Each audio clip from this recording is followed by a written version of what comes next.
La Haute Chambre du Parlement qui est désormais en possession du rapport annuel de la Cour de cassation. Ce document englobant les activités de cette juridiction a été remis hier par son premier président, Honoré Mudunga. Le point avec Cédric Nzengue Lomas et Franck Mangolo. Le rapport annuel de la Cour de cassation transmis au bureau du Sénat par le premier président de cette Cour, Honoré Mudunga.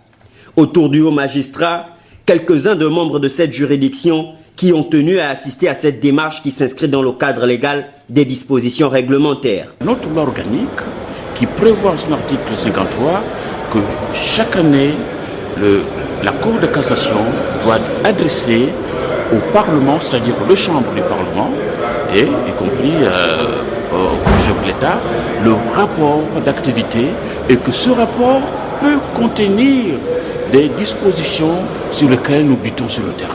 Pour cette année 2016, la particularité de ce rapport est de comporter un volet supplémentaire dans la composition de son ossature habituelle. Contrairement au rapport précédent, il renferme 3 parties. La première partie renferme les allocutions qui ont été prononcées lors de certaines circonstances solennelles, par exemple lors du départ de la retraite et lors des prestations de serment. La deuxième partie renferme les activités de la Cour de cassation. Et la particularité, la nouveauté, si vous voulez, de ce rapport, c'est que cette partie renferme cette fois-ci des données graphiques aux côtés de données chiffrées.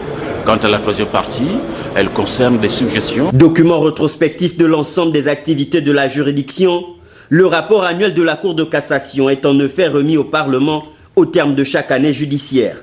Dirigeant la cérémonie de ce jour, le président du Sénat, Lucie Milebou Aubusson épouse Mboussou, s'est réjoui de la démarche des hauts magistrats avant de marquer son satisfecit quant à la qualité de la collaboration qui lie les deux pouvoirs judiciaires et législatifs.